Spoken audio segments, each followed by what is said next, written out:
So, my question I have for you, what is your favourite model that came out for 2022? There was a lot of miniatures in 2022. Yes, there was. We just went through the list and it was extensive. It was extensive, and there's no pictures on the thing either. That was like... Yeah, it was a silly choice. Yeah. For me, it's a toss-up, I'd say, between the Avatar or the Emperor's Champion. But I'd say I'd probably give it to the Emperor's Champion just because it's all based on that piece of artwork where he's like running the... Oh, you actually mean the Bayard, the Revenge one? Yeah, that was 10 out of 10. That was probably my pick for the year. So it's supposed to come out in December, so I think that counts. Yeah. But Rubicon Games are bringing out a Huey helicopter for the Vietnam War. I am so excited for that. Yes, I want like 3, maybe 4, like a medic one, and like attack helicopters and everything's going to be amazing. Yes, there's nothing like it's a very aesthetically pleasing thing seeing the squadron of Hueys flying up over the jungle, playing the right song, and just we know the song. Oh, yeah, copyright reasons we can't talk about the song. That is a very solid choice. I would be very keen just to paint one of them myself, so that may be in my future. The Night Hunt Ferryman, Alrock. I just call him the Ferryman. I thought he was amazing, and there's so many little details as well that you don't really see the first time you look at it. And it also, that was the model that made me start collecting Night Hunt officially instead of just talking about it.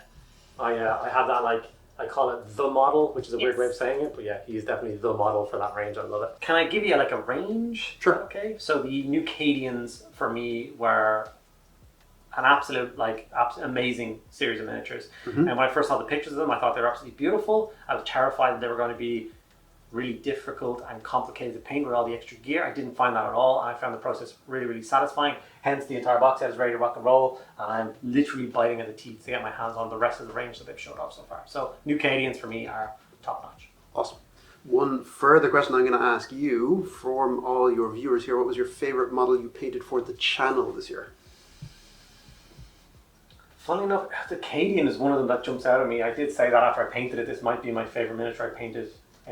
The Death Guard I did a couple of videos ago, for some reason, sticks in my head quite a lot, and it made me want to paint up like an army for some Battle Report series and stuff. I love painting Dorn, finally getting my Kirby mitts on Primarch Dorn and getting him painted up. I'm really happy with the results. So I think Dorn is my highlight because he means so much to me. So yeah, Dorn. Okay, what are your model hopes for next year? Which is, what model do you hope it comes out or gets redone or whatever next year? Steam starts coming.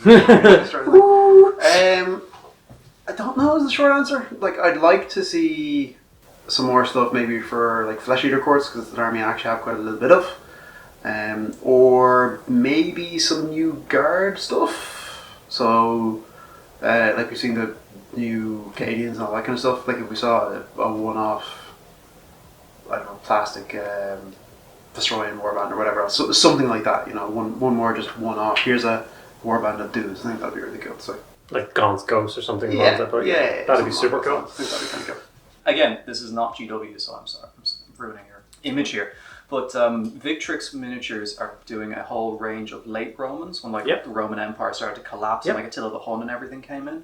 And that looks incredible. Everything they brought out so far has been beautiful, like glorious shield transfers. I just want the rest of that range. Cool. Like the heavy cavalry, the archers, the heavy infantry, all that. What scale is it? GW scale, so like 28mm. Very nice, very cool. I love it. It's like historical stuff for me is I like the idea of getting into it, and I do hope to work on it a little bit more in the new year. But I think that's the kind of scale that I want to do, is the kind of 28mm stuff. Yeah. So, like Dave, I would love to see more Flesh Eater Courts. Yep. I will buy anything that is undead, cool. And like Tomb Kings is a just, you know, crazy wish. Yeah, just pray some random Tomb Kings come out for no reason. Okay, yeah, it's a solid choice. The old world coming back, I'm sure they might come back. Yeah. I'm under the kind of guessingness that Votan are only about halfway through their release schedule. I think we have just kind of grazed the surface of that model range. I think if you look at the trends of things like Lumineth Realm Lords and stuff like that, where they gave us a huge big release, and then not long after they replaced the book, and then all of a sudden the range doubled in size. So I still think there's some gaps in that range, like flyers and other vehicles and stuff like that. So I'm hopeful for more at least Photon. This next question is a kind of a two-parter. It's about hobby goals. Did you succeed in your hobby goals for 2022? And what are your hobby goals for 2023? I'm trying to think what my hobby goals were for 2022. I believe it was finish more models than you start. See, I remember your goals even if you don't. Yeah. No. Kind of. Yes and no. I did finish more stuff than I started, but it wasn't as much as I would have liked to. Yeah. It was more a case of I would have got one new thing, painted the new thing, and painted one model from the new thing and left all the rest of them still in the box. So I'll get to them eventually. But yeah, no, I think there's still a bit more work to be done on that one. So I'll probably do the same hobby goal for it is a solid goal. Just to try and you never get through your backlog. That just doesn't exist. And if there are people that there can do it, more power to them. But never gonna happen. So I think for me, it's just gonna be try to keep it manageable and just focus on getting stuff churned out and post more stuff more often, because I get into slumps where I don't post things. Yeah, you definitely post more often. People seem to enjoy your things. Yeah, so I think that's the goal for next year. Beautiful, thank you very much. One of my goals was to play more games, and I did play some games, but maybe not as many as I wanted to. But from like a painting and building side of it, I wanted to do more of like painting both sides and like finishing the complete project, and not just leaving things halfway. I did manage to do that for 2 or 3 periods, so that's pretty good. Nice. And I think I have a lot of stuff coming in.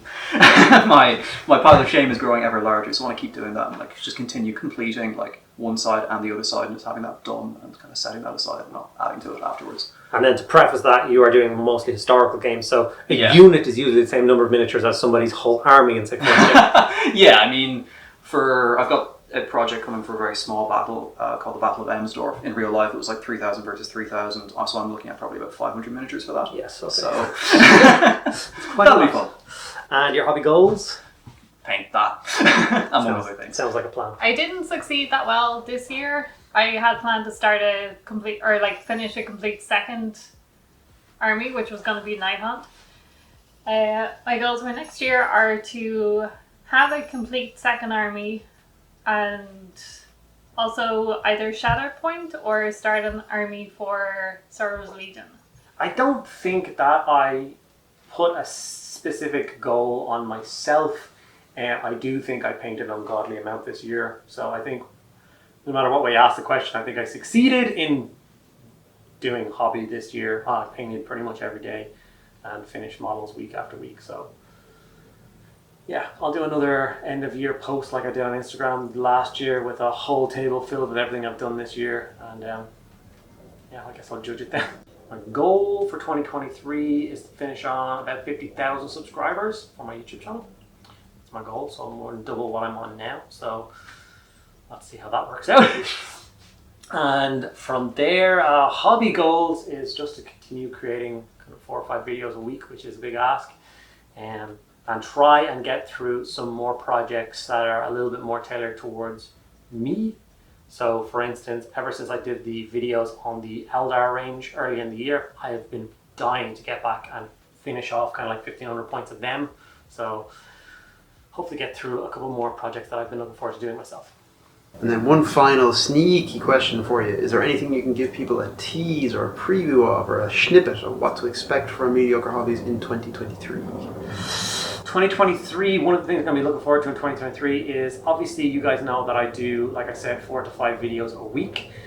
At least 1 video a week in 2023 will be 3D printing related. So I definitely want to move into the 3D printing market a little bit more, because I think it's going to play a huge role in the miniature hobby moving forward. And I definitely want to make sure that I have kind of an established group of viewers, and I hope you guys enjoy the content that are already here a lot, and I get to do that. So I'm excited for that. Awesome.